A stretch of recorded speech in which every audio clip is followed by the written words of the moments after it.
अस्सलामुअलैकुम जी, तुसा सारा चैनल दे पे वे मेहदी हसन बलोच ते असां अज वेंदे पे हैं बखेर ते मेरे नाल मेरे दोस्त यार भी हैं। चेक करो जी, सखावत खान क्या हाल है? खैरियत है? सेहत भी है? ठीक है, ठीक ठाक। कित्थों वेंदा पे? बकर। ए है जी अजान अली, सुना अजान अली। ठीक खैर खैरियत है? है। कित्थों वेंदा पे? बकर।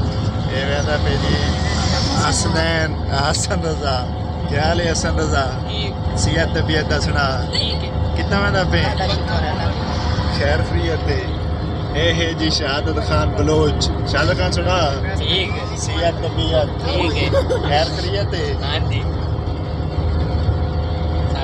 ये हैं जी मेरे दोस्त प्यारे प्यारे, इन्हें को मैं वेंदा पिया बकर फिराउण वास्ते ते मैं कि चलो तोड़ी ईद शीद नाल करवासा ते तो बकर दा माहौल भी दिखा सा ते तुसा जेड़े जेड़े बकर तू सारे व्लॉग दे पे वे तुसा सब कमेंट भी करने नाल दसावना भी है।